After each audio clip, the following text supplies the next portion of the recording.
Amin. Alladzi khalaqal mauta wal hayata liyabluwakum ayyukum ahsanu amala. Azizul Ghafur. Bapak sekalian yang berbahagia, selamat siang Bapak Ibu.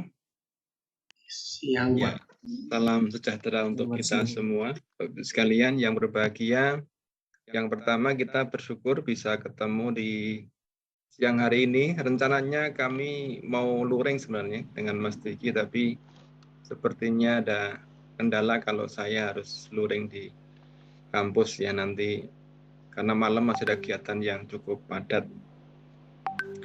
Sehingga saya buat daring seperti pekan lalu. Di samping juga double ini dengan acara di fakultas. Jadi ceritanya bidang 1 itu mengumpulkan seluruh pembimbing mahasiswa, pembimbing organisasi mahasiswa. Kebetulan saya membimbing mahasiswa di LSP maupun di HMP Gravitasi Mas Vicky ya. Jadi double ini dengan acara Nyawa WD 1. Baik, Bapak sekalian, mungkin untuk yang kali ini masih saya sampaikan dulu berkaitan dengan mixed method. Nanti pekan depan kita mulai untuk diskusi Bapak Ibu sekalian, mencari contoh, menganalisis dari jurnal-jurnal yang menggunakan mixed method. Jadi kira-kira nanti Bapak Ibu akan kami minta untuk mencari contoh, kemudian mempresentasikan cara metode menuangkan tulisan jurnal yang diperoleh melalui analisis atau desain penelitiannya adalah mixed method. Boleh menggunakan jurnal-jurnal yang nasional atau yang internasional. Itu nanti yang sekedar untuk memberikan contoh ya penggunaan. Ada yang nanti modelnya paralel atau sekuensial atau apa, nanti kita lihat ya. Agar kita punya pengalaman, kalaupun bukan pengalaman yang pernah membaca lah ya. Jadi beberapa tulisan yang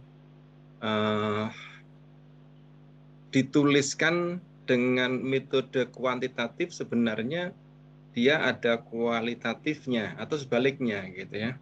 Menuliskannya metodenya kualitatif padahal dia menggunakan beberapa kuanti yang kemudian tidak dimasukkan sebagai metode mix gitu. Baik, Bapak sekalian, izin share screen berkaitan dengan materi yang kedua saya ini. Mas Dwiki, saya mendapatkan kesempatan berapa kali pertemuan ya? 5 ya? Iya, 5 kali. Jadi nanti kalau 2 kali pertemuan saya, nanti 3 kali Bapak Ibu sekalian diskusi kan cukup ya waktunya ya kira-kira ya. Mohon izin saya share screen. Sebentar Bu, tunggu sebentar ya.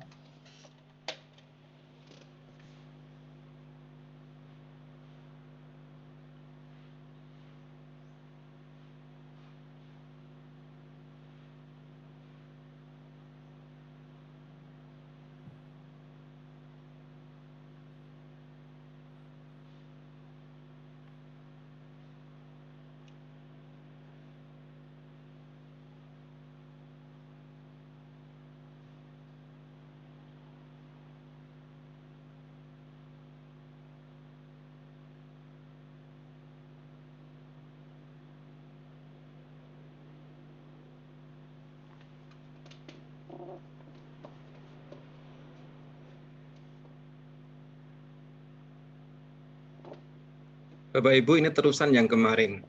Kemarin saya sudah menyampaikan paradigma penelitian ya. Mungkin pertentangan atau kemudian ada 1-2 peneliti yang tidak mempertentangkan justru akan mempertemukan dengan dalih pragmatisme kan kemarin ya. Jadi ada orang-orang yang peneliti yang mereka kekeh dengan kuantitatifnya. Di sisi yang lain ada di seberang sana itu ada yang kekeh dengan kualitatifnya. Tetapi ada peneliti lain yang memandang keduanya, ini nggak bagus kalau begini, bahkan perlu disatukan. Nah ini kepentingan-kepentingan yang sifatnya pragmatis yang tidak mengatasnamakan teori-teori pendahulunya, kemudian membuat mixed method. Pragmatis artinya untuk kepentingan-kepentingan penelitian modern itu tidak selamanya kemudian meniadakan satu dengan yang lainnya, saling membutuhkan, karena di penelitian kualitatif itu ada kuantifikasi yang perlu dipertimbangkan. Atau sebaliknya, di penelitian kuantitatif ada bagian-bagian kualitatif yang perlu dipertimbangkan. Saya yakin nanti sebenarnya Bapak Ibu yang di kelas ini itu mau tidak mau pasti mixed method, karena sebagian besar Bapak Ibu pasti nanti pengembangan. Kira-kira begitu ya, di pikiran saya Bapak Ibu pasti pengembangan. Dan penelitian pengembangan itu tidak mungkin hanya satu metode saja. Misalnya mengembangkan model pembelajaran. Mengembangkan model itu kan biasanya menggabungkan 2 teori model atau 3 teori model atau 4 teori model kan.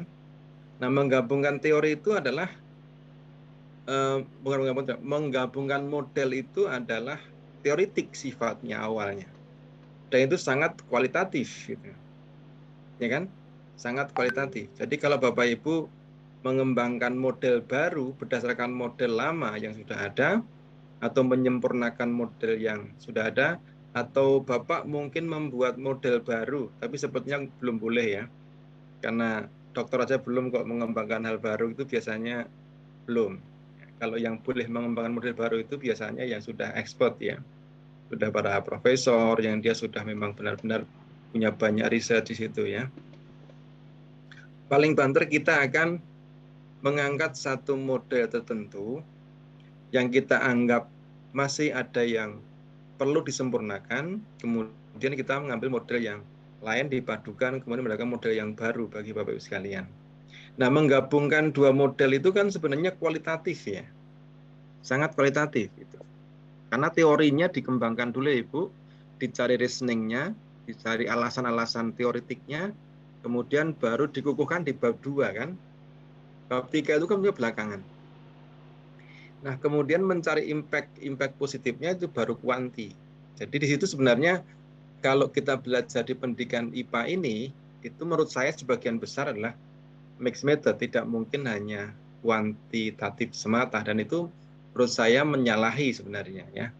Itu maka kita harus memulai bahwa penggunaan kuanti-kuali itu atau mixed method ini sudah sesuatu yang harus dilakukan ya. Nah, hanya saja Bapak Ibu itu di dalam menyatakan saya menggunakan apa itu jarang yang menggunakan mixed method gitu. Jarang. Bahkan tidak menonjolkan ini metodologinya kuanti atau kuali gitu. Menyamarkan bahkan tidak mengatakan apa gitu. Kenapa? Mungkin karena nggak kuat di metodologinya sehingga tidak menyebutkan kuanti atau kuali atau mixed method. Yang disebutkan adalah langkah-langkah penelitiannya, gitu. Bukan metodologinya ya. Tapi tidak apa, disebutkan explicit juga tidak apa-apa, karena itu merupakan bagian dari cara kita menyatakan diri kepada pembaca bahwa ini loh, kalau kalian ingin mencari metodologi yang campuran, gitu ya, itu boleh disampaikan nanti. Bapak Ibu sekalian, alasan secara epistemologi dalam menggabungkan metode ini adalah dapat dimulakan sebagai berikut alasannya. Semua metode yang bentuknya tunggal, misalnya survei dalam riset kualitatif kualitatif atau wawancara mendalam, deep interview misalnya ya, dalam riset kualitatif, dan semua tipe data seperti angka, suara, gambar, teks, dan kombinasinya dapat diklasifikasi dalam satu atau dua paradigma yang singkat, yaitu kuanti atau kuali, kuantitatif atau kualitatif. Ya itu dasar awalnya begitu. Nah, semua elemen dari masing-masing paradigma tersebut dapat bekerja sama dalam satu kajian tunggal.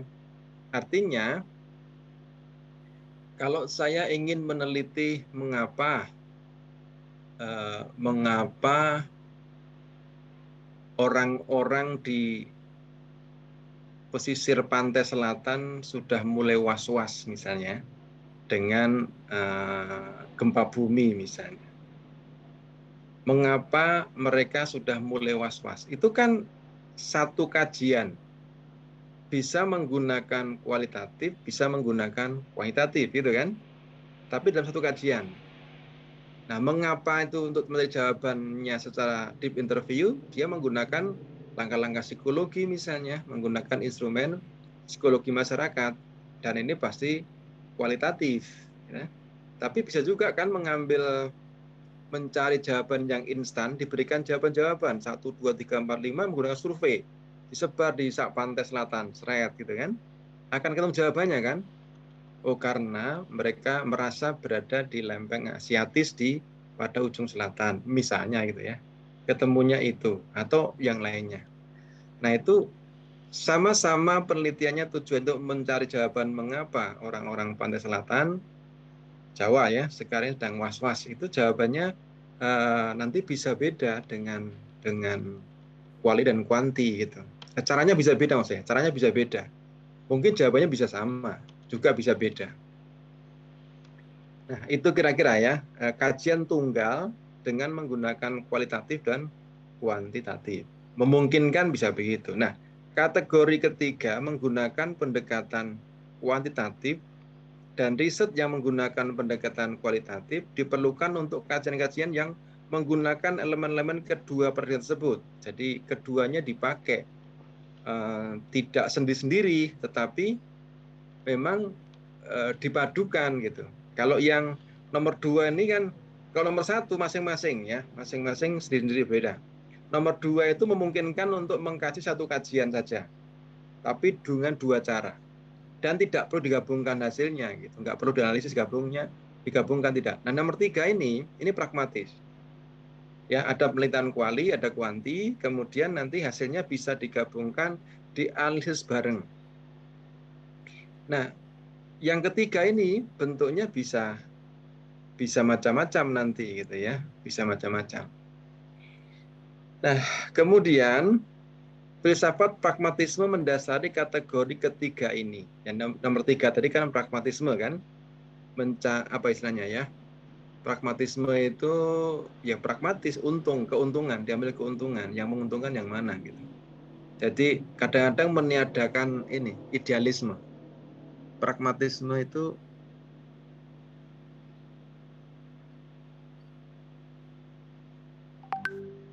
sebentar ya.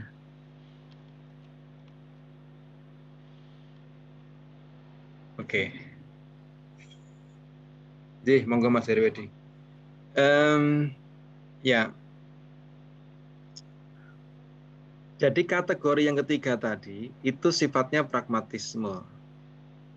Artinya untuk kepentingan pragmatisme sedikit meniadakan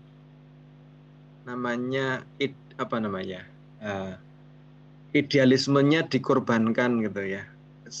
Kalaulah dianggap misalnya orang-orang kualitatif itu idealismenya kualitatif kan, orang-orang kuanti juga idealismenya kuanti. Nah, pragmatisme ini enggak harus begitu-begitu amat gitu ya. Idealismenya tidak ke sana, tapi untuk demi kepentingan. Kepentingan apa? Kepentingan untuk penelitian ini supaya mendapatkan gambaran yang utuh gitu ya, yang sempurna. Tidak ngotot pada satu teori paradigma saja. Kategori ketiga ini harus dimasukkan ke dalam paradigma yang terpisah, yang menghubungkan antara filsafat dan praktek. Nah, hubungan antara filsafat dan praktek yang membuat kaitan normatif dan langsung ini hadir antara paradigma-paradigma yang sudah ada tadi, kemudian dengan metodologi-metodologi yang semuanya berupa tahapan-tahapan yang sudah ada sebelumnya, dan kemudian semua jenis data. Jadi filsafat dan praktek ini digabungkan di dalam kategori yang ketiga yang di atas tadi. Artinya apa? Filsafat kan ideologis sifatnya ya. Filsafat ideologis karena dia berangkat dari ilmu filsafat yang diyakini kebenarannya oleh setiap kelompok gitu. Nah, sedangkan praktek itu kadang-kadang tidak harus sesuai dengan teori, tapi sudah yang kenyataan. Ada banyak praktek yang tidak sesuai dengan teori, tapi kemudian untuk menemukan hubungan antar sesuatu, tapi nggak sama dengan teori, dan itu banyak. Penelitian-penelitian ilmiah banyak yang seringkali tidak mendasarkan pada teori, tapi justru pada praktek, temuan-temuan. Misalnya saja penelitian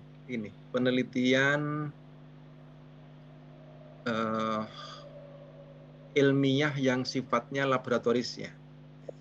Contoh saja misalnya saya pernah melakukan penelitian tentang bagaimana membuat lapisan film tipis semikonduktor yang berkualitas baik. Nah, kualitas baik itu apa saja itu? Dibilang film tipis itu baik jika yang pertama itu filmnya kristal bentuknya, bukan amorfos gitu ya, kristal misalnya. Yang kedua, dia menjadi penghantar elektronik yang bagus atau elektrik yang bagus. Yang ketiga, dia juga penghantar optikal yang bagus. Penghantar optikal yang bagus. Yang lainnya, misalnya tersusun kuat. Partikel-partikelnya tidak mudah patah. Yang keempat, dia bisa diproses dengan cepat. Oh, banyak lagi nanti mungkin ada 5 atau 6 parameter ya. Nah, dalam menghasilkan film tipis yang begitu, itu ada optimasi pertumbuhannya atau depositionnya. Nah, kalau ini kan kadang tidak sama dengan teori, ditemukan hasilnya gitu. Jadi menemukan film tipis yang berkualitas bagus itu optimasinya bisa waktunya, bisa annealingnya untuk pemanasannya, bisa gas yang digabungkan apa saja, kemudian tegangannya bisa divariasi. Nanti macam-macam ketemu akan optimasi yang bagus gitu. Optimasi yang akan dioptimasi menghasilkan hasil yang paling bagus. Artinya nanti untuk menghasilkan film TV yang begini, maka arusnya sekian, tegangannya sekian, flow rate dari gayanya sekian, kemudian tekanannya sekian pascal misalnya ya, aliran bukan aliran apa itu suhu deposisinya sekian derajat. Dan itu kan ini kan kadang-kadang temuannya nggak sama dengan teori, tetapi dia menemukan baru gitu, hal yang baru kan optimasi. Nah ini kan tidak mungkin saya melakukan penelitian dengan paradigma atau dengan filsafat yang ini kuanti atau kuali ya gitu ya nggak bisa. Nanti saya akan mengukurnya pakai kuali ya, mengukur misalnya berapa sih kalau menggunakan energi band gap-nya berapa, diukur bisa. Tetapi kualitas yang lain nanti tidak bisa diukur. Misalnya begitu. Atau menggunakan alat-alat yang lain yang susah untuk diukur tapi bisa diamati. Ini contoh kepentingan pragmatis. Jadi kuali-kuanti itu ternyata tidak bisa berdiri sendiri-sendiri untuk menjelaskan satu kejadian tertentu. Maka seorang sekarang sudah pragmatis dia. Mereka sudah tidak lagi kemudian terpaku pada ini penelitian kuanti atau kuali yang tunggal gitu ya. Sudah tidak lagi banyak begitu. Untuk penelitian terutama penelitian yang sifatnya penemuan baru ya. Tidak terkooptasi pada satu jenis desain penelitian atau metodologi penelitian.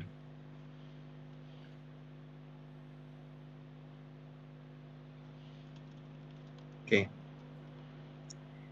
Adapun alasan-alasan empirik penggabungan metodenya adalah yang pertama, ini sudah masuk kepada aliran baru ya, aliran aliran persetan dengan kuanti dan kuali gitu ya. Artinya aliran yang sudah pragmatis ya. Sudah menggunakan pokok men saya akan menggunakan yang bagus untuk saya gitu. Ya, dicampur-campur gitu nanti. Nah, cara mencampurnya tentu ada caranya ya mencampurkannya atau menggabungkannya. Harus ada fokus dan tempat khusus untuk menggabungkan elemen-elemen yang berasal dari paradigma kuanti maupun kuali dalam satu kajian tunggal. Hal ini disebabkan karena mereka memang berbeda secara inheren dalam bentuknya. Jadi memang perlu ada penataan, tidak mungkin kemudian langsung diramu gitu, nggak bisa. Pasti ada caranya. Nah, nanti caranya kita sampaikan juga. Kemudian yang kedua, triangulasi epistemologi maupun metodologi ataupun mungkin metode akan menghasilkan kualitas data yang lebih bagus dibandingkan dengan pendekatan tunggal. Ya, artinya triangulasi itu kan bisa saja kalau metodenya beda kan boleh toh Bu. Yang pertama data itu diperoleh melalui kuantitatif, misalnya survei. Betul ya? Nah, untuk mendapatkan data yang sahih, yang valid, seringkali ditriangulasi dengan cara in-depth interview misalnya. Interview mendalam. Nah, ini kan gabungan, Bu. Triangulasinya gabungan antara metode kuanti dengan kuali. Betul ya? Misalnya Pak Dwiki mau mensurvei apa Mas Dwiki misalnya gaya belajar siswa ya. Gaya belajar siswa disurvei kan? Disurvei menggunakan angket. Nah, Mas Dwiki ketemulah untuk anak A ini anak-anak yang gaya belajarnya auditori misalnya, anak B ini kinestetik ya, anak C apa gitu. Nah, ini benar nggak ini data yang diperoleh ini? Karena survei kan modelnya perlu ditriangulasi supaya kita mendapatkan data yang sahih, yang valid. Akhirnya Mas Dwiki merencanakan untuk in-depth interview. Jadi menggunakan interview mendalam atau menggunakan wawancara gitu kan ke masing-masing. Nah, ketika si A tadi yang metode ditemukannya auditori menurut survei, kemudian diwawancara dan memang benar di auditori, sahih kan datanya berarti?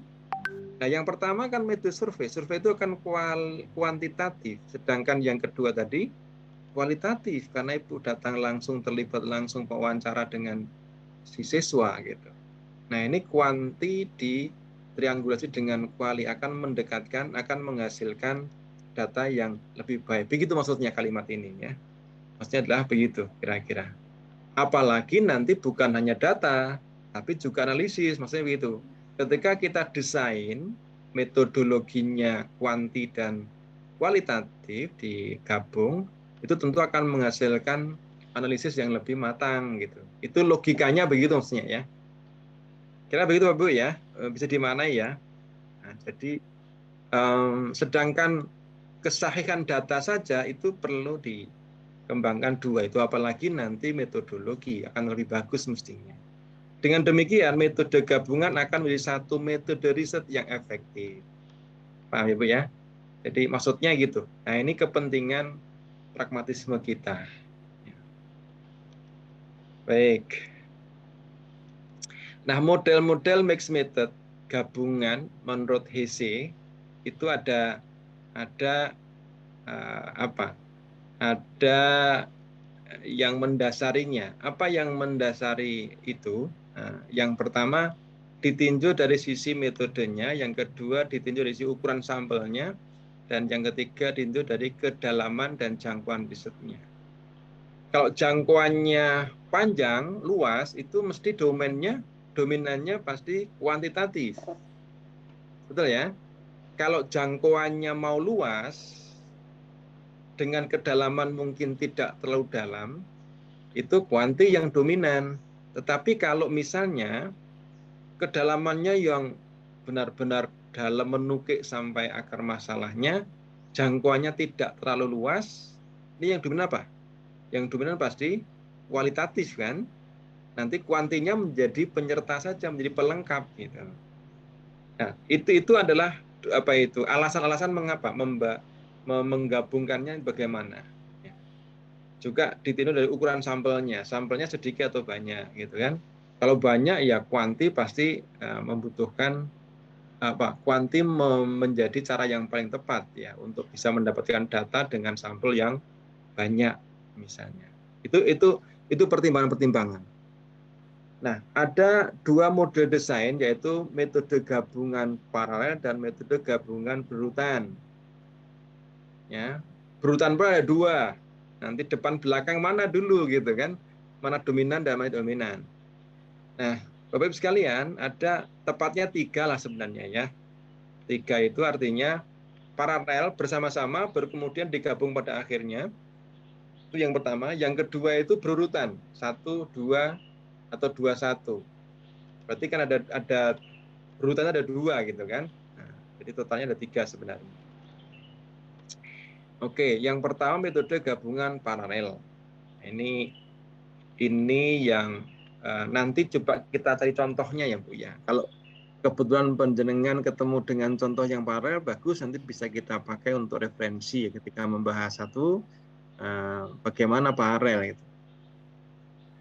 Saya sendiri juga belum mendapatkan contoh yang banyak kecuali beberapa yang sudah ditemukan oleh teman-teman Bapak Ibu yang angkatan sebelumnya ya. Jadi itu ada beberapa contoh yang mereka sudah dapatkan, nanti saya berikan contohnya nanti ya. Setidaknya contoh menganalisis jurnal dengan melihat metodologinya, apakah itu mix-nya bagaimana ya, mix-nya apakah paralel atau berurutan.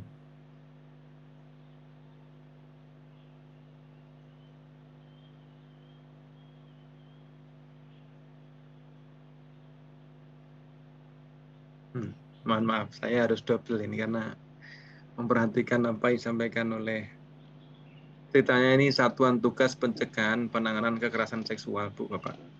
Di kampus ini kan Pak Karmin menjadi tim tim penegakan kode etik mahasiswa lah kira-kira begitu di tingkat universitas. Nah, maka ini Satgas PPKS-nya menyampaikan di setiap fakultas. PPKS itu artinya pencegahan dan penanganan kekerasan seksual di kampus. Nah, itu mudah-mudahan tidak terjadi di tempat Bapak Ibu sekalian ya, yang non UNS ya. Di UNS ini cukup banyak kejadian-kejadian yang seperti gunung es gitu ya. Yang muncul hanya yang berani menyampaikan. Yang tidak berani itu banyak. Mungkin sekali, banyak sekali. Yang dirame kan kemarin ketika kejadian itu ada di Universitas Ganesha ya, yang di Bali itu ya. Oh, itu rektornya itu malahan yang kena ya, wakil rektor.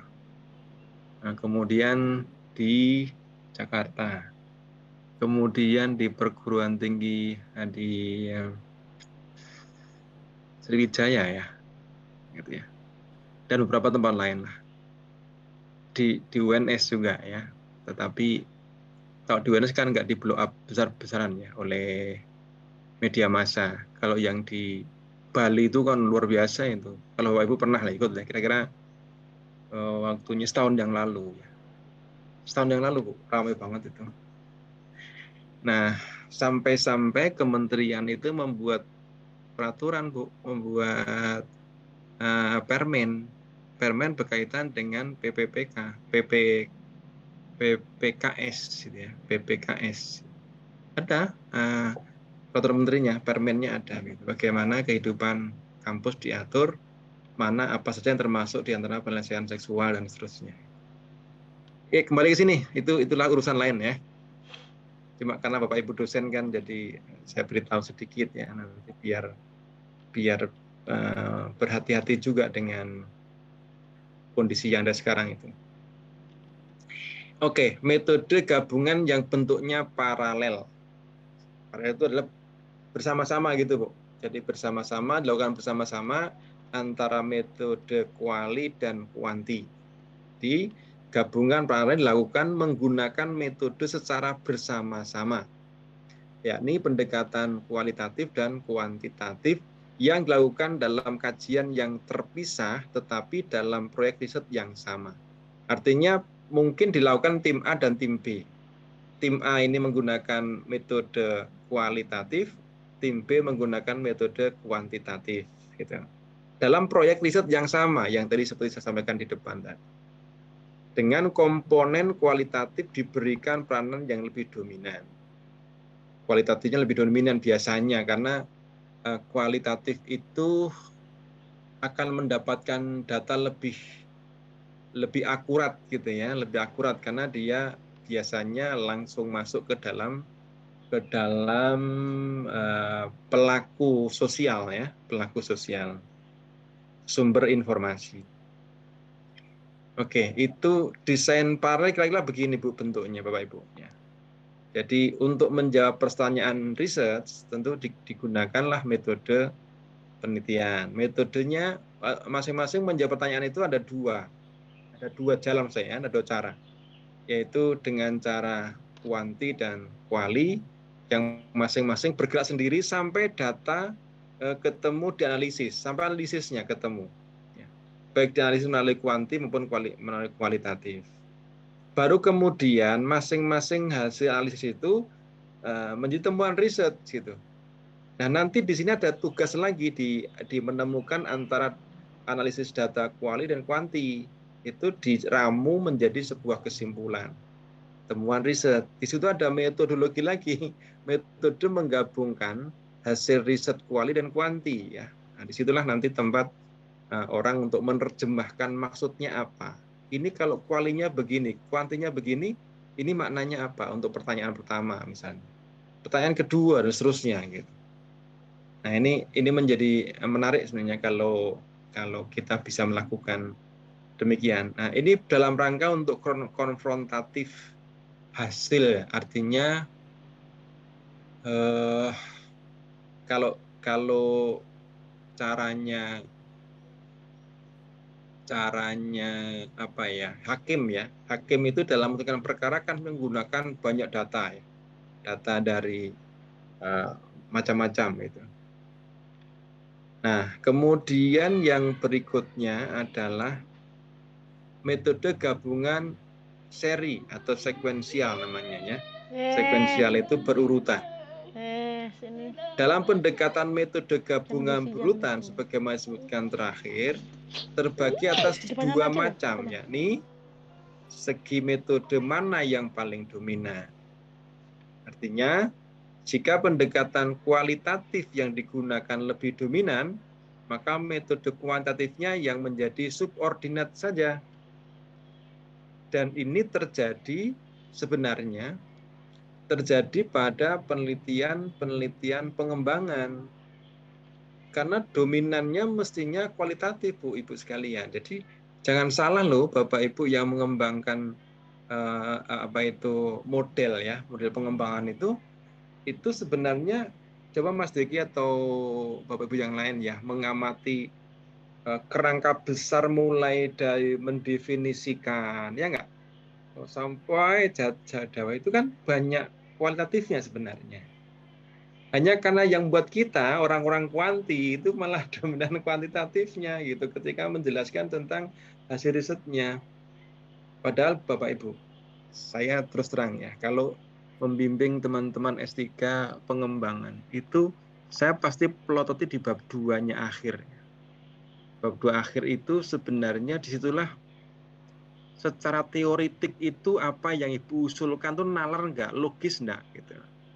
Itu sebab itulah bagian dari yang paling penting menjelaskan tentang kualitatifnya. Ya segampangannya Bapak Ibu kan sering tahu baca disertasi kelas kita kan. Misalnya membuat model, mengembangkan model berdasarkan 2 model sebelumnya gitu kan. Kan banyak tuh. Atau 3 model sebelumnya. Atau mungkin model dengan metode gitu ya. Model dengan metode. Jadi ada yang dibedakan. Nah, saya memulainya pasti kualitatif dulu gitu. Secara teoritik masuk enggak tuh? itu harus dikuatkan dulu oleh para peneliti mestinya, bahwa nanti di dalam menggabungkan teoritik ini butuh bukti-bukti fisik di lapangan pengujian, itu kuantinya nanti. Ini kualitatif ini harus menjadi ukuran awal dulu. Secara teoritik benar nggak? Secara teoritik memungkinkan nggak? Ada nggak dasar-dasarnya yang bisa menghubungkan? Bahkan tidak hanya bukan harus penelitian pengembangan loh, Bu.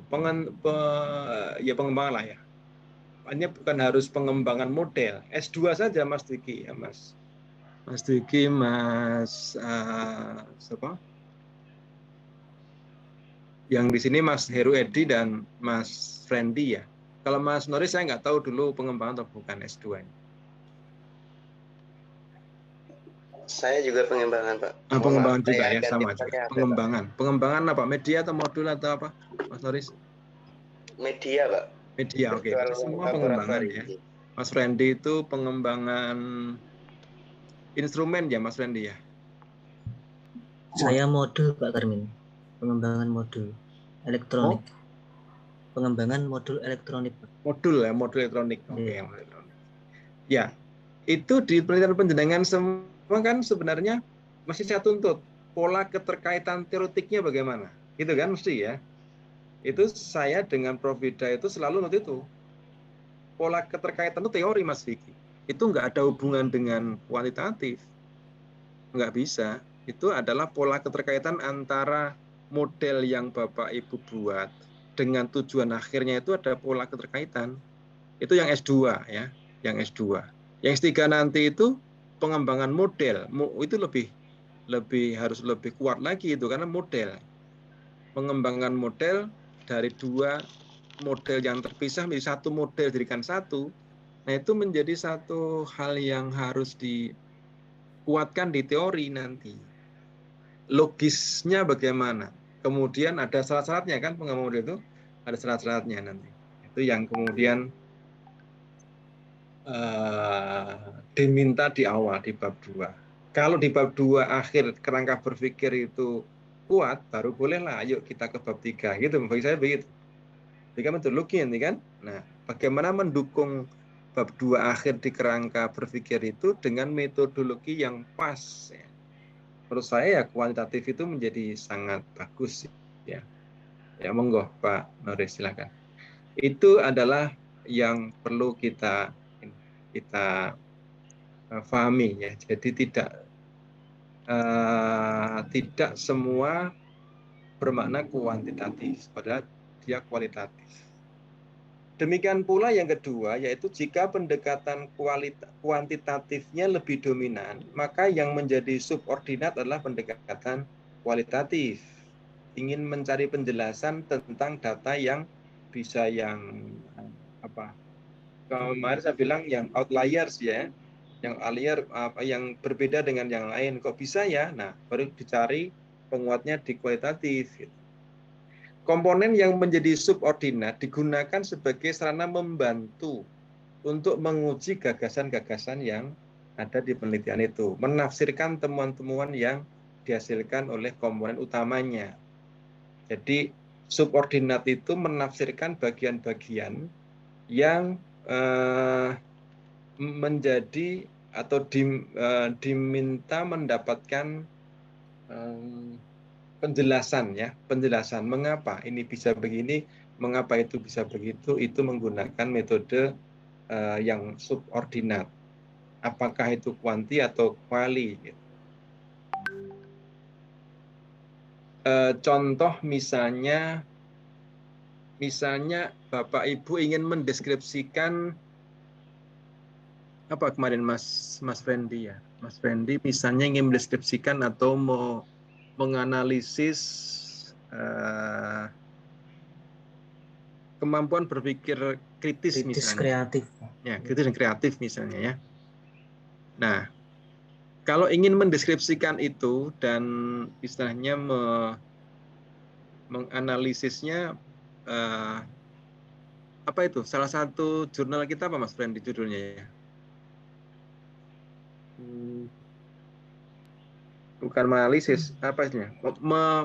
Melihat profil ya, profiling ya, profil dari kemampuan berpikir kritis siswa misalnya, melihat profilnya. Nah, berpikir kritis itu kan tidak cukup dengan Bapak Ibu menggunakan instrumen yang ada. Tidak cukup menggunakan instrumen yang ada, artinya apa itu? Jawabannya tidak hanya benar salah kan, tapi Mas Randy kan melihat jawaban siswa. Melihat jawaban siswa kalau memungkinkan bisa menggunakan model esai, kalau tidak ya penelitian yang Fortier test atau apa yang diagnostik gitu kan, yang diagnostik. Tetapi kalau Mas Randy menggunakan tes uraian, itu kan memungkinkan untuk bisa melihat kemampuan berpikir kritisnya siswa gitu. Ketika mendapatkan soal, bagaimana dia cara mengerjakannya, apa komponen-komponen dari berpikir kritisnya ada dalam setiap menyelesaikan soal gitu ya, misalnya begitu. Dan ini kan melihat jawaban siswa ini kan kualitatif, Mas Randy. Nah, sedangkan nanti ketika identifikasinya dikumpulkan menjadi dikuantifikasi itu kuantitatifnya ya. Sehingga sebenarnya penelitian yang melihat jawaban siswa secara kualitatif itu menjadi menegaskan hasil kuantitatifnya. Nah, maksudnya begitu. Jadi kuanti didukung dengan kualitatif. Kalau yang ini kuanti ini ya, Pak Brandy, kuanti karena di situ kan apalagi kalau membuat instrumen atau misalnya ya, membuat instrumen itu banyak kuantinya daripada kualinya ya, buat instrumen. Nah, kalau melihat jawaban siswa itu bisa kuanti, bisa kuali sih. Kalau Mas Randy atau Mas Diki melihat ya ingin melihat profilnya berpikir kreatif kritis gitu, itu kan Mas Randy kemarin menggunakan tes ya, Iya Pak, angket dan tes. Nah, Mas Randy ketika menteskan dapat jawaban itu melihat nggak secara detail bagaimana siswa berpikir ketika menjawab itu? Awalnya langkah-langkah berpikirnya ketahuan nggak oleh Mas Randy? Awalnya belum melihat, tetapi atas saran Pak Karmen meniko dilihat per aspek Pak terhadap kemampuan berpikir mahasiswa. Nah, itulah dilihat per aspek itulah sebenarnya yang kualitatif. Okay. Jadi sebenarnya Mas Randy sudah melakukan mixed method gitu sebenarnya. Hanya kan di dalam risetnya tidak mengatakan mixed method Mas Randy ya. Nah, tidak ada kata-kata itu dan menghindari kata itu sepertinya kayaknya ya. Kita sering menghindari kata itu. Ini metodenya kuanti atau kuali nggak pernah dijelaskan. Nah, karena menghindari dari banyak pertanyaan orang atau menghindari dari penguji yang nanti orang kuali atau kuanti cekek itu apa ya? Yang menolak salah satu lah kalau begitu ya. Itu biasa kan para mahasiswa ketika melakukan publikasi atau membuat disertasi itu menghindari kata-kata itu karena tahu nanti kalau jangan-jangan saya buat metode gini pengujinya dia orang-orang kualitatif murni gitu. Wah, ini bisa dihabisi nanti gitu ya. Karena logikanya berbeda gitu. Karena logikanya kita pragmatis, mereka tidak pragmatis. Gitu. Nah, kecuali kita kuat.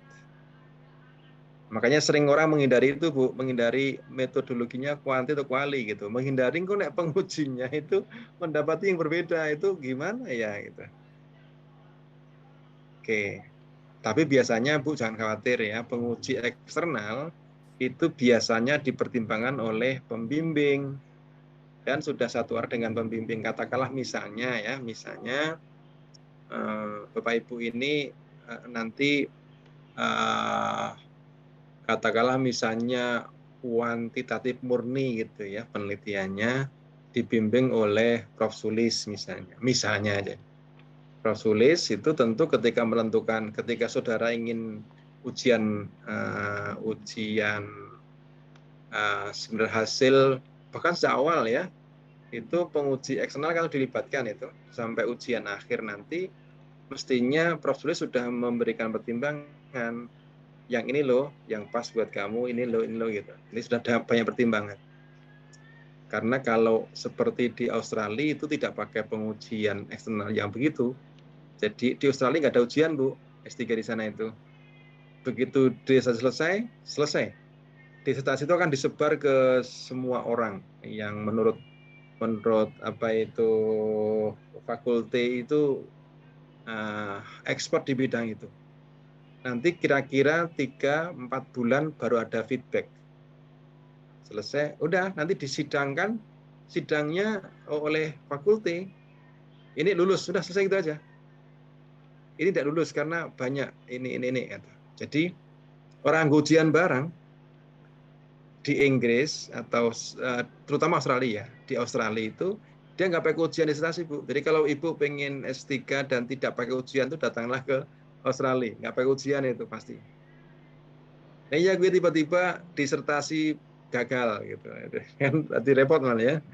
Kalau di sini kan ada revisi major gitu ya, ada apa-apa gitu. Revisi minor gitu. Di sana nggak pakai begitu, jadi beberapa teman yang di Australia itu dia pulang selesai kuliah tapi belum mendapatkan gelar karena masih disubmit di beberapa orang yang ekspor gitu. Baru kemudian mendapatkan impan balik dan diputuskan oleh fakulti dirapatkan di situ. Friendly misalnya ini dan topiknya ini kemudian dirapatkan di dewan, namanya dewan apa ya istilahnya, di dewan di fakulti itu kemudian diputuskan ini sudah sesuai, kalau direvisi ya revisinya bagian mana dan seterusnya. Bahkan ada yang tidak revisi selesai gitu ya, lucu juga itu di Australia itu. Ada revisi tapi nggak direvisi, rampung juga dia selesai juga itu ya, dapat ijazah gitu. Tapi ada 2 dosen UNS yang pulang Australia tidak membawa apa-apa. Karena memang ijazahnya nggak muncul, dianggap tidak lulus. Padahal sudah ujian disertasi, Anda bayangkan coba. Sudah ujian disertasi, sudah ujian ya, sudah selesai disertasi, sudah disubmit kemana-mana oleh expertnya dan itu dianggap gagal. Yang begitu kan tentunya merugikan ya bagi mahasiswa kan. Tapi bagi mereka itu cara yang paling bagus katanya. Karena pengujinya banyak orang, bukan hanya 1-2 orang, banyak orang, puluhan orang gitu. Bahkan dari luar negeri segala gitu ya.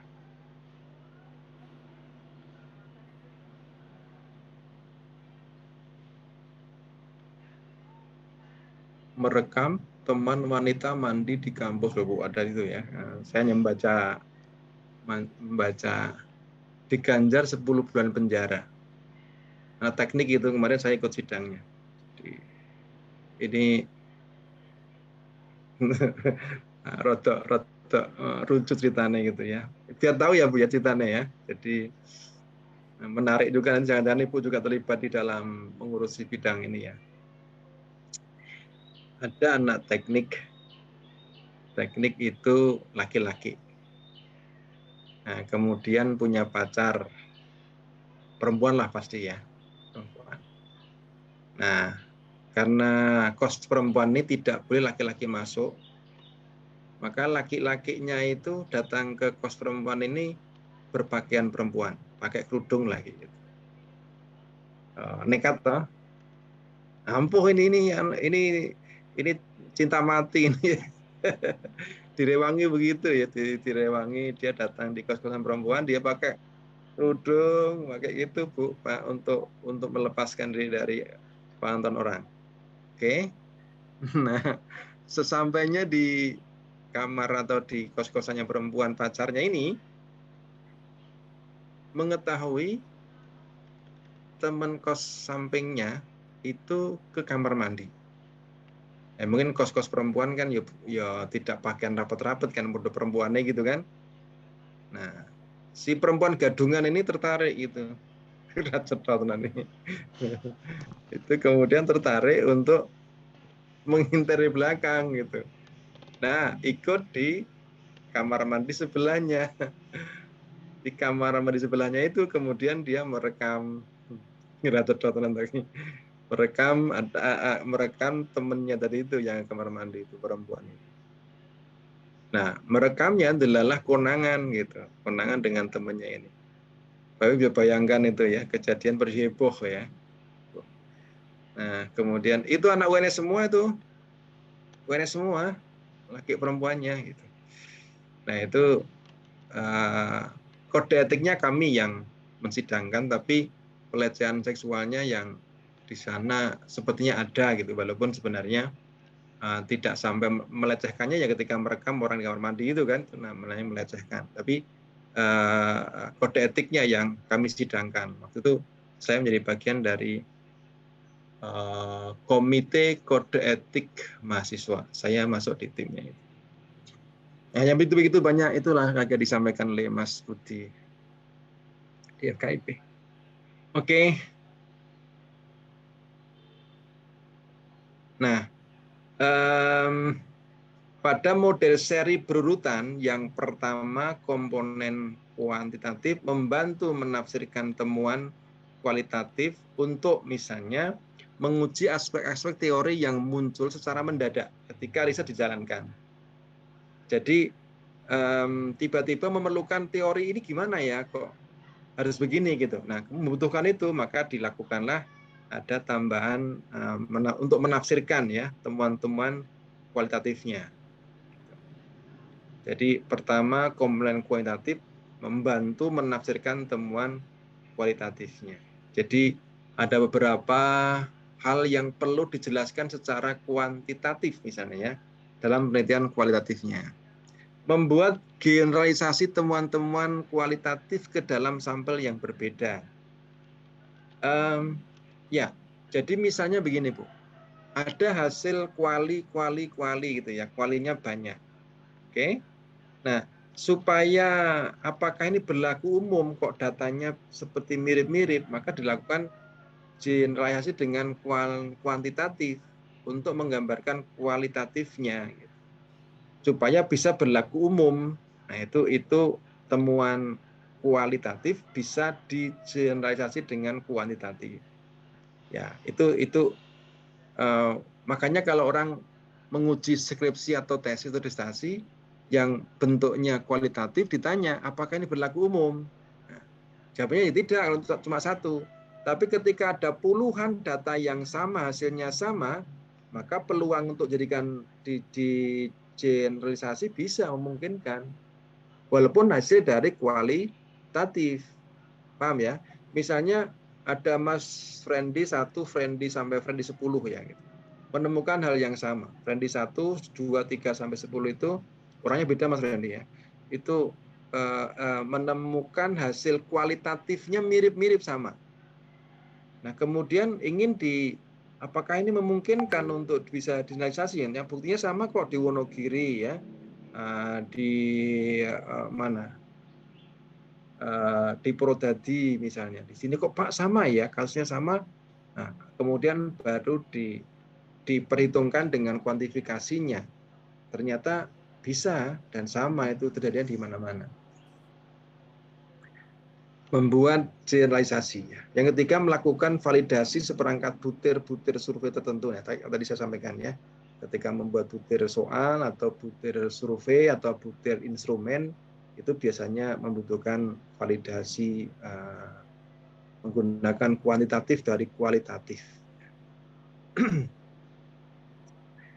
Oke.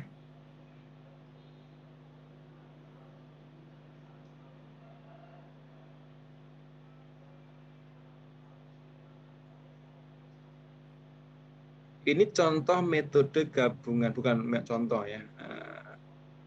Desain metode gabungan berurutan desain dengan metode kualitatifnya dominan. Kualitatifnya dominan. Nah, di sini gabungannya adalah risetnya kualitatif, koleksi data juga kualitatif, tapi kemudian diikuti dengan riset kuantitatif. Koleksi datanya juga kuantitatif. Ya, yang mirip dengan Bapak Ibu akan lakukan nanti ketika di S3 pengembangan nanti seperti ini kira-kira. Berurutan antara kuali dengan kuanti. Kuali itu dahulu dengan teoretiknya dulu, kemudian nanti tidak dukung, mencari ini dan seterusnya gitu kan. Oh ternyata dari teoretiknya oke, bisa gitu. Kemudian dilakukan juga melalui validasi. Validasinya Bapak Ibu kan sebenarnya awalnya kan validasinya itu kualitatif Bapak Ibu. Coba silakan baca ya. Di instrumen validasi yang dibuat oleh Puskur atau apa Mas Dwiki ya? Dari Kalau dulu BNSP, Pak. BNSP, betul, di BNSP ya. Sekarang mungkin BNSP itu sudah tidak fungsi lagi, dibuat mungkin sekarang ada pusat kurikulum pembelajaran mungkin ya. BNSP misalnya membuat instrumen dari BNSP. Nah, instrumennya sendiri kan divalidasi oleh validator. Memvalidasinya itu kan sebenarnya dan kualitatif kan. Apakah kalimat ini menggambarkan sungguhnya? Tapi kan validator memberi angka 4, 3, 2, 1 gitu kan. Itu kan dikuantifikasi. Nah, itulah yang dimaksud dengan sebenarnya kualitatif, tetapi kemudian dikuantifikasi. Nah, ini contoh menggabungkan. Jadi sebenarnya kualitatif tadi diangka-angkakan. Gitu. Itu cara kita. Pinternya orang kuantitatif begitu ya, orang kualitatif ya. Oke, kemudian belum lagi itu ya, misalnya ketemunya katakanlah modelnya menurut validator valid. Oke, kemudian diuji coba kan, dilaksanakan di kelas atau uji coba kecil, sedang dan besar, kemudian didiseminasi. Nah, pada proses coba itu kan sebenarnya ketika saudara akan melihat bagaimana dia, silakan Mas Tuki, bagaimana pendapat dari siswa, dari guru, dari peer review ya, dari teman-teman sejawat itu kan sebenarnya pendapatnya pendapat kualitatif kan, ya nggak? Pendapatnya kan nomor satu, bagaimana, apakah dan seterusnya gitu kan, itu kan kualitatif. Tapi kan kemudian terus Bapak Ibu memaksa orang itu untuk memberi angka, ya nggak? Memaksa nggak Bapak Ibu? Memaksa, Bapak Ibu itu memaksa untuk dibawa ke kuanti. Ya nggak? Benar nggak? Nah, kalau tetap kuali maka sebenarnya ya atau tidak gitu jawabannya. Ya atau tidak. Ini bagus atau tidak bagus, selesai. Tapi bukan meminta kasih dong angka 1, 2, 3, 4, 5 gitu kan. Kan kepeksa kan kemudian validatornya atau reviewernya memberi angka itu. Itulah hebatnya orang-orang kuantitatif. Sebenarnya yang diukur kualitatif tetapi dikuantifikasi. Nah, itu ceritanya. Nah, itulah sebenarnya penelitian kualitatif tapi dibantu dengan kuantitatif supaya apa? Supaya bisa menggambarkan secara kuantitatif gitu, biar iso diukur gitu. Langsung ya tidak terus ketemunya piye gitu kan, ketemunya yang tidak itu seberapa tidak sih, yang iya itu seberapa iya itu kan, jadi kemudian dikuantifikasi. Itu adalah apa itu namanya tadi apa, pragmatisme ya, pragmatisme kita begitu. Oke, sampai di sini ada pertanyaan ya Bu? Sampai gabungan. Mestinya kalau nanti saya balik urutannya kan berdoa itu, yang depan itu adalah yang kualitatif, depannya yang depan kuanti, yang depan kuali. Jadi penelitian kuantitatif tapi butuh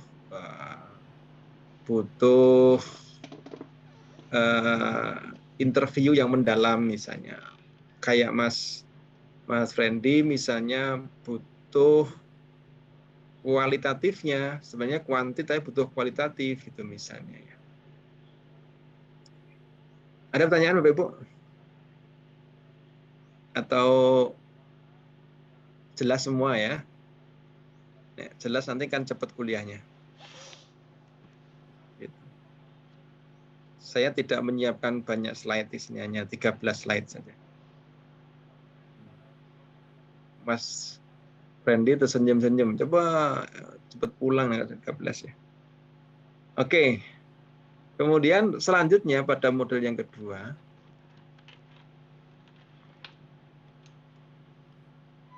yaitu yang menggunakan pendekatan kuantitatif yang dominan dan kualitatifnya sebagai subordinat. Model disebut sebagai desain explanatory, berurutan namanya ya. Explanatory. Jadi kuali menjadi subordinatnya dari kuantitatif. Explanator itu kan menjelaskan ya. Jadi ada data-data kuantitatif yang perlu dijelaskan secara kualitatif gitu. Explanatory berurutan, yaitu melakukan riset kuantitatif terlebih dahulu kemudian diikuti dengan riset kualitatif. Hasil riset dari masing-masing kajian kemudian dibandingkan dan dikontraskan dengan tujuan. Atau melakukan generasi generalisasi temuan-temuan kualitatif ke sampel yang berbeda. Ini ada kebalikan dengan yang tadi yang depan ya, kebalikan. Melakukan validasi dan atau membandingkan temuan-temuan dari pertanyaan-pertanyaan yang ditanyakan dalam riset kuantitatif. Jadi misalnya Bapak Ibu ini ada pertanyaan-pertanyaan yang sama pertanyaannya, hanya dibedakan urutannya misalnya. Atau ingin menguji konsistensi orang dengan pertanyaan yang sebenarnya sama tapi dibuat seperti berbeda. Itu kuanti bisa didapatkan, tapi kualinya kan bisa menghitung nanti. Seperti apa kualitasnya ya. Kalau saudara ingin melamar pekerjaan, biasanya ada soal-soal yang mirip-mirip itu dukah banget gitu. Ya enggak? Apakah itu bentuknya angka-angka, skolastik ya misalnya, atau bentuknya kalimat. Itu kan sering berulang-ulang gitu. Nah memang kadang-kadang orang yang itu menguji dua hal. Konsistensi Bapak Ibu, dan juga melihat konsistensi dan melihat daya tahan mengerjakan soal, atau daya tahan seseorang terhadap menangani persoalan. Konsistensi itu ketika soalnya sebenarnya antara nomor 1, nomor 5, nomor 10 itu sama, tapi jawabannya beda-beda gitu. Ini nggak konsisten orang ini. Maka ini nggak diharapkan. Nenggon jawaban itu dilihat dari antar pertanyaan-pertanyaan itu kemudian dikumpulkan. Ini kok tidak konsisten ya. Mestinya kalau walaupun mungkin yang ditanyakan berbeda, tetapi sebenarnya pertanyaan itu sama intinya. Nah, kemudian soal yang banyak itu seringkali kita nggak sabar. Ini menguji konsistensi dalam hal ketika orang sudah dalam keadaan penat, sudah dalam keadaan ini, dia masih bisa nggak konsisten dengan jawaban-jawabannya? Apakah dia akan semaunya menjawabnya? Itu. Nah itu tes psikologi biasanya Bapak Ibu. Jadi mengukur hal yang sifatnya psikologis itu ada dua, konsistensi pendirian dan konsistensi bagaimana mensikapi situasi yang sangat capek misalnya. Saya dulu pernah melamar menjadi guru, Bapak Ibu, guru sekolah magnet. Mungkin pernah mendengar ya. Sekarang menjadi sekolahnya itu menjadi MAN, yang di Serpong. Apa Mas Edi Kurniawan? Man Ijen. Man Ya. Ican Cendekia. Ijen Cendekia. Dulu kan itu yang membuat kan BPT dulu. Orang BPT, kemudian di bawah Pak Habibie ya.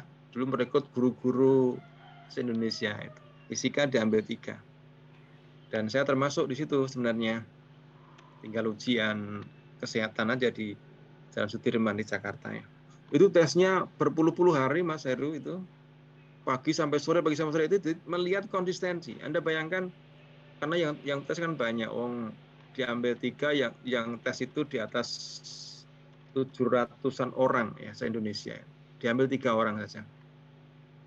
Diambil konsistensi. Nah, wawancaranya juga panjang-panjang itu. Suruh bahasa Inggris, bahasa Arab, macam-macam lah. tesnya sampai sore. Nah, diambil konsistensinya. Ini kalau sore hari capek bagaimana? Jadi saya pernah melihat soalnya itu di pagi hari ditanyakan, sore hari ditanyakan lagi. Gitu. Jadi sedikit kalimatnya berbeda. Saya tahu ini pasti pertanyaan apa ya? Menguji konsistensi. Kalau pas fresh piye, nek pas capek piye gitu kan, bisa di situ dilihat dari psikolog. Coba Bapak Ibu tanya ke teman-teman yang suka menguji skolastik atau ujian-ujian yang sifatnya psikologis, itu pasti begitu, ada pertanyaan-pertanyaan. Nah, itu pasti nanti akan menggabungkan antara kepentingan mengukur sendiri dengan membandingkan antar item. Oke, itu kalau gabungan yang dominan kuantitatif yang apa istilahnya, yang menjadi pelengkapnya ya, menjadi subordinatnya adalah kualitatif. Seperti ini kira-kira ya. Metode dominannya adalah kualitatif. Kemudian ada beberapa yang dijelaskan di explanatory ya, jelaskan maksudnya dengan kualitatif. Terakhir temuan riset nanti ya. Bapak Ibu itu kira-kira. Jadi ada 3 ya, paralel, berurutan. Berurutan pun juga ada 2 tadi itu ya. Apakah itu kuanti sebagai bagian besarnya, dominannya seperti gambar ini, atau yang tadi yang depan tuh kualitatif yang menjadi dominannya. Nah, silakan nanti Bapak Ibu mengamati atau melihat, setidaknya menganalisis mungkin temuan penelitiannya sendiri barangkali. Yang di S2 dulu kan Mas Randy punya, Mas Diki punya, Mas Herwedi punya. Kemudian Ibu Mufida juga punya pasti ya, Bu Fitriani juga punya, Bu Adila juga punya, Mas Noris punya, Bu Miranita pas juga punya penelitian sendiri dulu. Coba nanti analisis ya. Nggonku wingi penelitian yang mana gitu ya. Walaupun kemarin nggak dianalisis begini kan kemarin. Komen kemarin jadi kok Pak gitu. Nggak penting itu. Coba dilihat. Apakah ada sekuensi begini atau benar-benar murni kuantitatif gitu ya. Kita lihat kalau memang mau dilihat. Nah, silakan. Kemudian itu untuk introspeksi kita dulu ya. Kita dulu kok ternyata saya sudah membuat mixed method ya ternyata misalnya. Oh enggak, saya murni kualitatif saya atau murni kuantitatif saya itu. Silakan. Itu nanti bisa dilihat di penelitiannya masing-masing. Nah, Bapak Ibu selepas ini nanti, Bapak Ibu saya mohon untuk bukan ini kalau ini tadi sudah kita jelaskan di depannya kok sebenarnya. Saya mohon nanti Bapak Ibu untuk mencari jurnal-jurnal atau publikasi-publikasi yang sudah diterima, dipublish misalnya ya, dipublish kemudian dilihat yang menggunakan mixed method saja, bukan yang lain, yang menggunakan mixed method, baik dinyatakan maupun tidak dinyatakan. Wah, kalau dinyatakan gampang itu mencari pakai kata kunci ya. Enggak. Tetapi kalau nggak dinyatakan itu yang harus baca dulu itu, lihat dulu. Oh, ternyata ini mixed method nih gitu ya, misalnya. Nah, mohon nanti dicari jurnal-jurnal ya, kalaupun Sinta ya jangan Sinta 6 lah. Mungkin ya Sinta 1, 2, 3 misalnya gitu ya, yang jurnal nasional. Pokoknya teragitasi atau terindeks lah, ya. Kalau terindeks ya Copernicus boleh, Scopus silahkan ya. Kalau Scopus 4 pun boleh, enggak apa-apa. Tapi Sinta jangan Sinta 6 ya Bu ya. Ya Sinta 1, 2, 3 lah kira-kira. Yang setidaknya itu diakui kualitas papernya ya. Bukan apa-apa, hanya sekedar berarti kalau sudah Scopus atau Sinta 3 ke atas itu diakui modelnya, metodenya diakui kebenarannya gitu. Saya itu. Jadi biar nanti tidak sak-sae gitu, tidak sak-sae yang sudah publish kemudian dilihat. Nah, silakan nanti Bapak Ibu minimal mencari 1. Oke, minimal dari 1. Kemudian Bapak Ibu nanti menjelaskan minimal 1, syukur 2, syukur banyak. Kemudian saya akan berikan template-nya untuk menganalisis dalam bentuk Word, tetapi nanti ada di dalamnya ada mohon digambarkan apa istilahnya ya, digambarkan desainnya seperti apa. Desainnya tidak mesti seperti yang saya sampaikan ini, mungkin dia punya desainnya tidak seperti ini, bisa mungkin lebih kompleks lagi gitu ya, lebih kompleks lagi misalnya. Bisa juga Bapak Ibu mendapatnya langsung dari papernya digambarkan gitu. Tetapi ada juga yang Bapak Ibu penulis itu hanya diceritakan saja.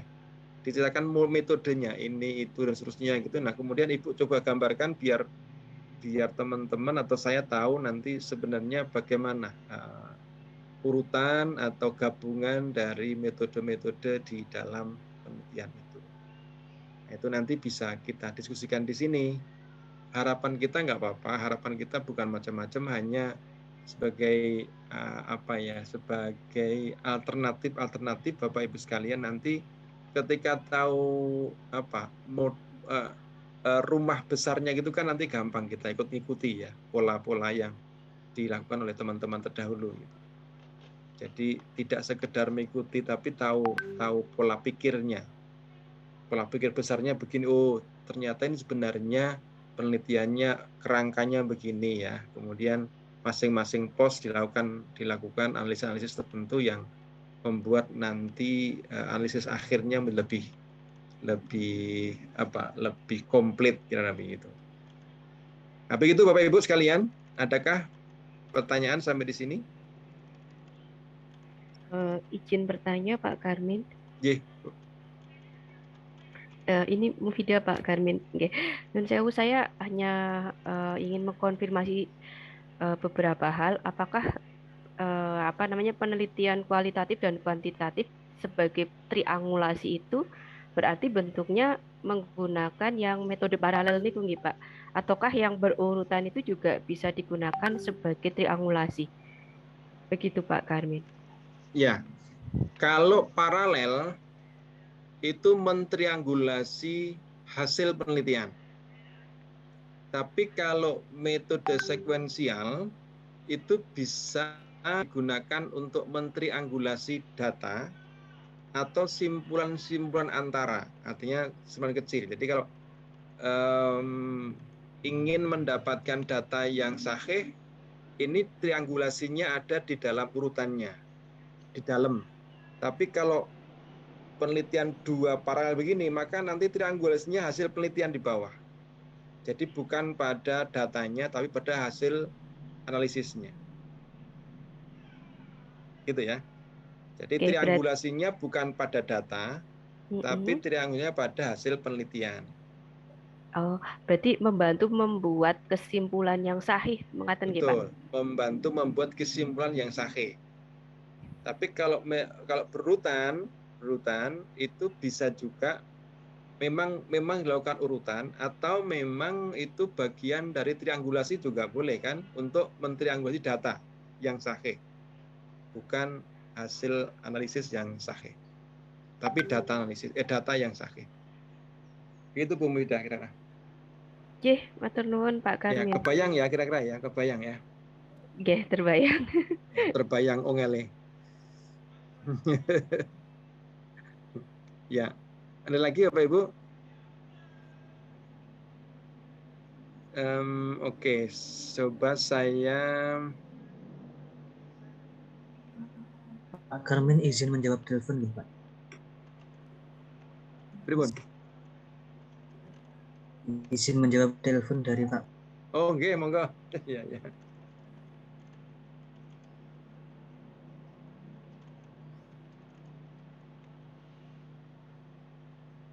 Sebentar, saya ingin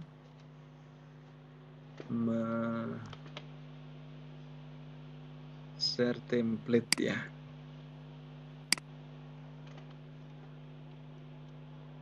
Oh, sorry, nggak bisa saya share.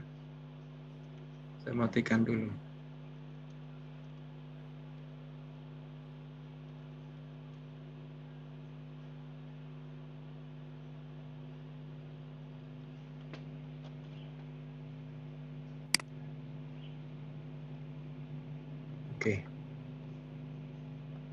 Saya share Bu template untuk analisis jurnal. Nah, kira-kira kalau saya buka ya, bentuknya seperti ini. Sebentar.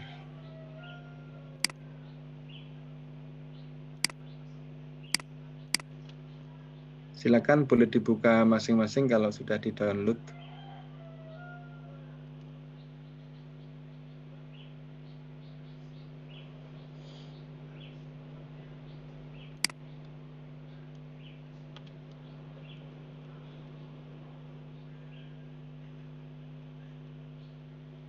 Share screen.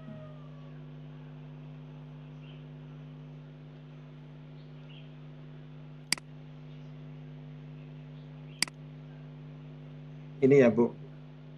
Apakah sudah nampak di Bapak Ibu sekalian? Ya. Ampun. Jadi review jurnal penelitian Mixmeter disusun untuk bla bla bla. Saya gunakan ini agar resmi lah, itu bagian dari nanti kalau ditanyakan oleh Prof. Sulis nanti kan bagian dari portofolio kuliah Bapak Ibu ya.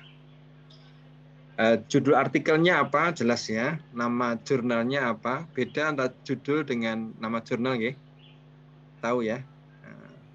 Kemudian volume, nomor volume halaman jika memang ada ya. Kemudian tahun berapa, kita ambil mungkin 10 tahun terakhir ya, boleh aja lah. Tidak harus 2 tahun terakhir, nanti terlalu susah ya. 10 tahun terakhir enggak apa-apa. Penulisnya siapa, publishernya apa. Termasuk di situ nanti sebutkan publishernya, indexingnya dan kuartilnya berapa jika memang ada. Ya. Itu. Kemudian tujuan risetnya apa, tujuan penelitiannya apa, nah, dijelaskan di situ tujuannya. Latar belakang tuliskan yang inti saja sebagai tujuan, sesuai tujuan yang ditetapkan. Ya. Kemudian problem statement juga dituliskan, problem statementnya jelas ya. Nah, kemudian landasan teori yang digunakan juga tuliskan secara singkat saja.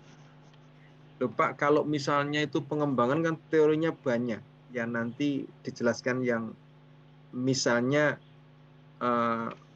teori pengembangannya menggunakan teorinya Vygotsky misalnya.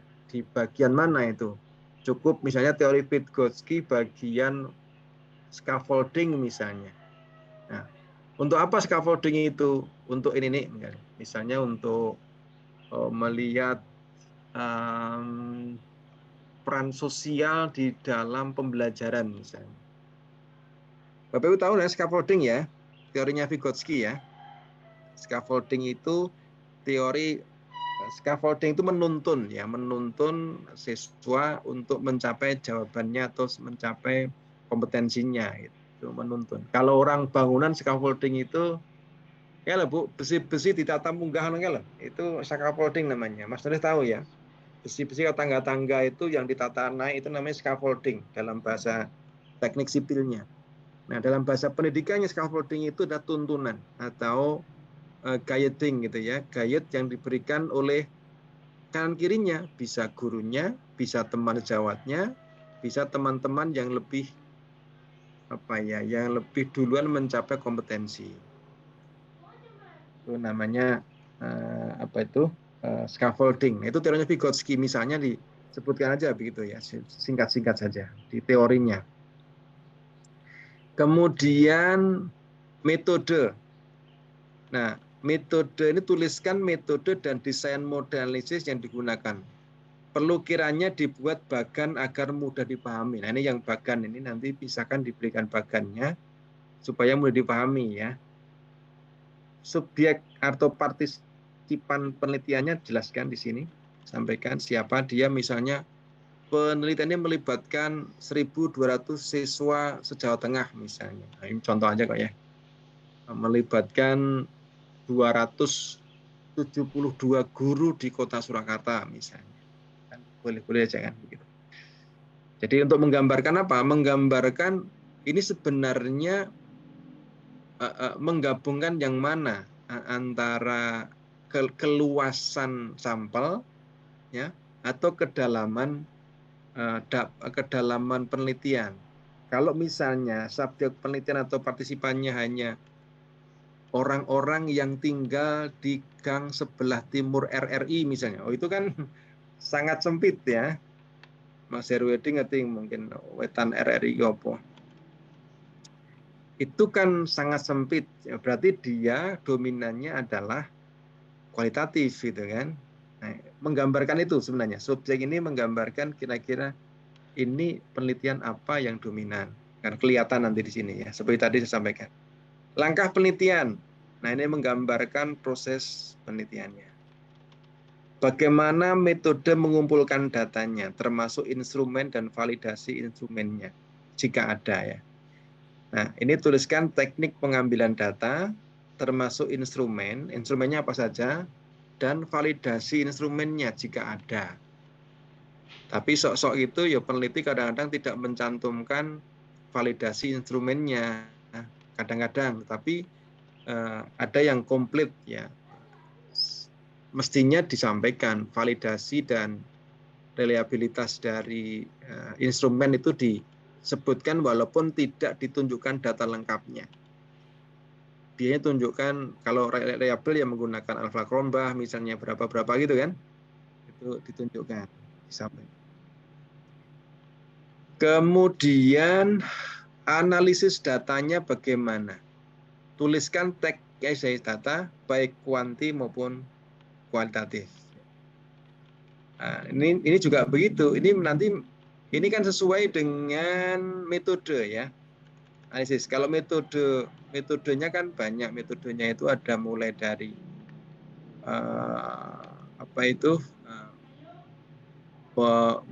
merancang kegiatan, tempat kegiatan dan seterusnya sampai urutannya gitu kan metodenya. Tapi analisis kan lebih kepada analisis yang sifatnya bagaimana ketika data sudah diperoleh mau diapain gitu, intinya di situ. Kemudian hasil dan pembahasan silakan tuliskan di sini dan kesimpulannya jelas. Kesimpulannya tinggal menuliskan dari apa yang KPU dapatkan di tulisan itu. Begitu kira-kira Bapak sekalian, nanti tuliskan dengan bahasa Indonesia saja, tidak harus bahasa Inggris. Bahasa Indonesia, kalau yang ketemunya bahasa Inggris jadi Indonesiakan saja biar memudahkan kita semua. Begitu kira-kira Bapak sekalian, tidak banyak-banyak. Jadi Bapak Ibu juga menjelaskannya ojo oke nek kokian nanti saya juga susah membacanya gitu kan. Susah membacanya nanti. Oke. Nah, sebentar. Saya ingin tunjukkan contoh ya Bu ya. Contoh ini mungkin contoh yang baik atau yang kurang baik saya Ibu yang menilai nanti ya. Saya tidak bisa memberikan ini contoh yang bagus atau yang tidak baik.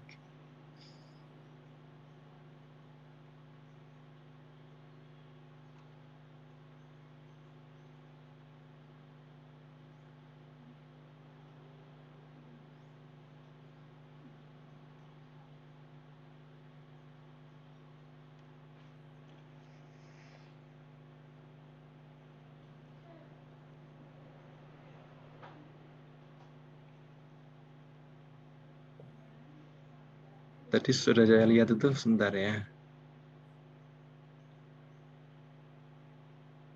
Nyimpannya di mana itu yang agak.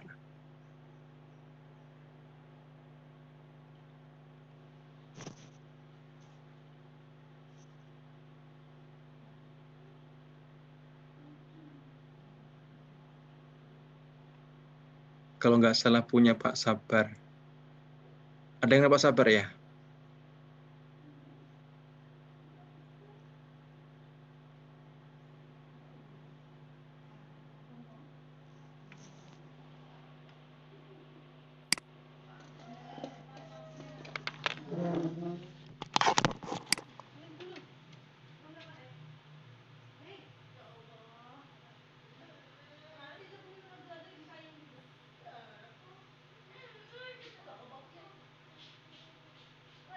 Oke, saya berikan contoh ini ya.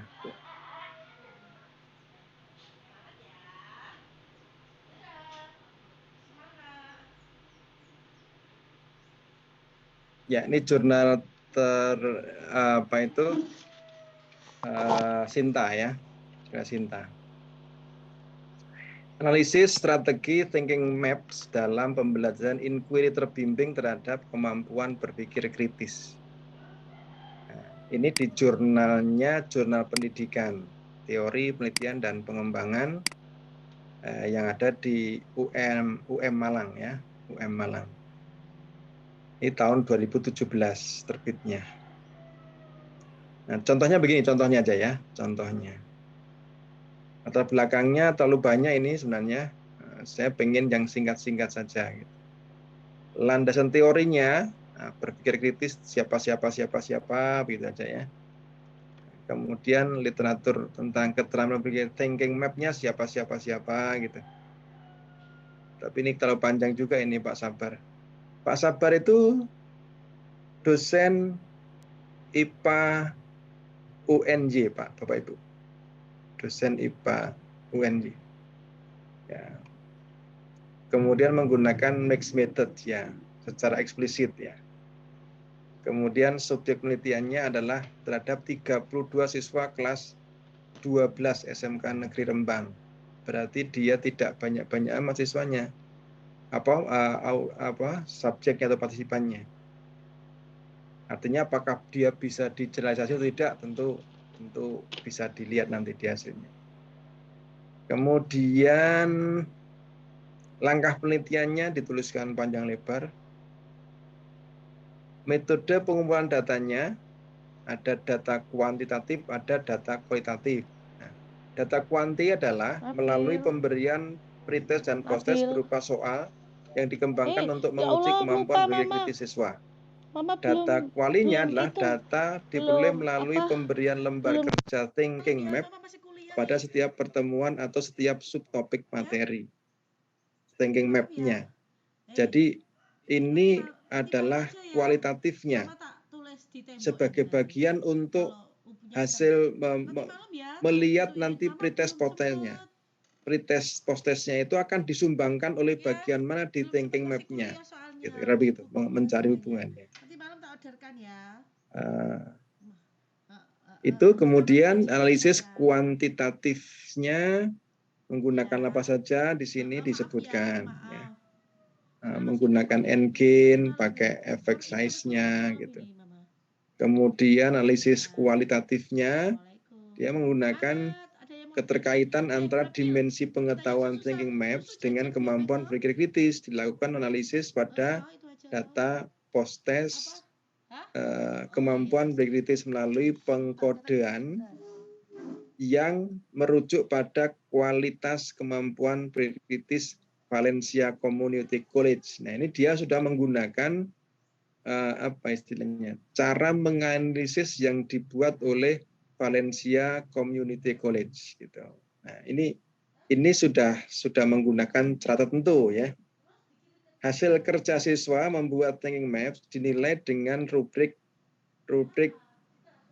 yearly NLPer thinking maps yang telah dinilai decoding sesuai dengan pengetahuan thinking map-nya dengan kriteria mengembangkan, menerangkan, dan memahamkan. Hasil pengkodean thinking map dan data kemampuan berpikir kritis disajikan dalam bentuk tabel cross tabulation. Nah, ini juga khasnya dari miliknya thinking maps. Nah, gitu. Nah, ini kualitatif untuk menjelaskan hubungan antara hasil pretest dan posttest gitu, Bu. Pretest posttestnya itu kan pasti menggunakan hitung-hitungan benar salah. Benar salah nanti itu dia akan mendapatkan angka-angka. Ini kuanti. Sedangkan kok bisa ya hasil posttestnya begini, kok bisa yang begitu, tentu nanti itu ada bagian unsurnya kemampuan berpikir kritisnya, bukan ada komponen-komponennya kan, ada komponennya. Nanti dilihat di situ setiap komponen. Kemudian hasilnya, nah ini dijelaskan panjang lebar di sini ya, mulai dari itunya. Tapi aku jane pengen kurang panjang lebar begini sebenarnya. Tapi karena dia kualitatif ya, kualitatifnya kan menghubungkan begini-begini kan. Nah, jadi Mas Sabar itu memberikan contoh bagaimana apa istilahnya ya, menganalisis dari jawaban siswa ini di atas ini, jawaban ini dengan apa itu angka-angka yang ditentukan di post-testnya. Nah, kemudian dianalisis dengan cara kategori KBK-nya, kemampuan berpikir kritisnya dan seterusnya. Nah, pada akhirnya dibuatkan kesimpulan bahwa strategi thinking map melalui pembelajaran in-school terbimbing dapat meningkatkan kemampuan berpikir kritis siswa pada materi arus arah. Hasil perhitungan N-gain yang menunjukkan bahwa ini sangat kuantitatif ini yang kedua ini ya, menunjukkan pengaruh perlakuan terhadap peningkatan penguasaan konsep dan kategori dalam kategori sedang. Perhitungan efek size ini diperoleh di informasi terhadap efektivitas perlakuan terhadap kemampuan berpikir kritis dalam kategori sangat besar efek size-nya. Ini contoh dalam bentuk ini Bu, contoh dalam bentuk word-nya ya. Nah, ada beberapa cara menyajikannya. Nanti saya share ke Ibu aja deh ya biar Ibu juga punya. Kemudian sebentar.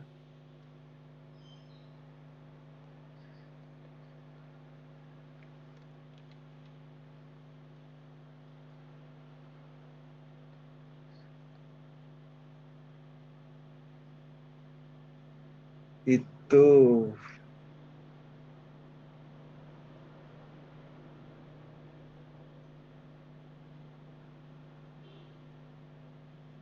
oh nggak bisa, sorry.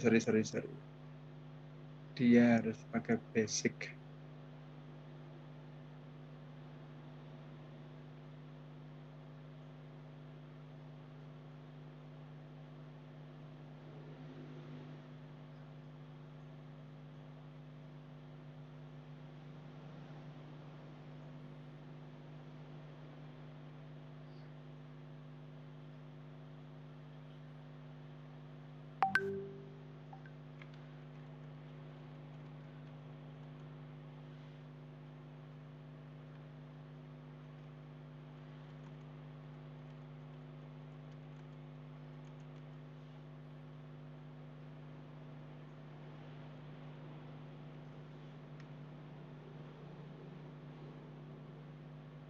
Oh, yang satu cuma ini kok Bu, yang satu cuma menjelaskan dengan PPT. Jadi bagaimana ketika nanti jumpa di kelas itu ditampilkan dengan PPT ya, tidak sekedar menggunakan itu tapi PTT. Jadi yang buat diserahkan ke Pak Karmin nanti yang disampaikan di sini yang PPT-nya. Jadi poin-poinnya saja begitu. Kemarin begitu di kelas angkatan 2019. Nah, angkatan sebelumnya juga ada, semua saya berikan mulai dari tahun 2016, 17, 18 sampai angkatan tahun 2021 kemarin juga semuanya membuat hal yang sama seperti ini. Sehingga nanti Bapak Ibu saya mohon untuk mencari jurnal-jurnal yang sudah dipublikasikan. Sekali lagi boleh jurnal nasional, boleh jurnal internasional ya. Yang ya kalau internasional yang tidak predatori aja deh gitu yang gampang ya, tidak harus fokus itu nanti kan susah nyarinya. Misalnya Crossref boleh, Trindex, Copernicus juga silakan, Trindex, Scopus apalagi ya dibolehkan. Oke, begitu kira-kira Bapak Ibu sekalian, supaya tidak terlalu membebani Bapak Ibu, cukup minimal satu saja ya, minimal satu. Mas Randy ya, tugas melulu Pak, ini banyak tugas di mata kuliah yang lain ya, aku tahulah apa yang kau mau. Jadi tugasnya satu dulu. Nah, menawi mangke pertemuan ketiga, keempat, kelima itu ada waktu kita bisa mencari yang lain kan gitu ya. Artinya bisa mencari yang lain untuk bisa kita buat. Semakin banyak contoh kan semakin baik. Nanti kita bisa, saya juga mencoba mencari contoh-contoh nanti barangkali menjadi khasanah kita bersama kan. Jadi kalau banyak contoh kan berarti Bapak Ibu juga punya peluang untuk bisa menirukan, melengkapinya menjadi hasil tulisan kita. Mengapa jurnal? Ya Karena yang paling mungkin gampang kita itu jurnal. Kalau Bapak Ibu mencari disertasi biasanya agak susah ya. Kecuali di Science Direct ya. Science Direct itu ada dalam bentuk utuh itu. Tapi berbayar biasanya. Kalau kita kan tidak ada yang berbayar itu. UNS saja sudah mengurangi banyak jurnal berbayar ya.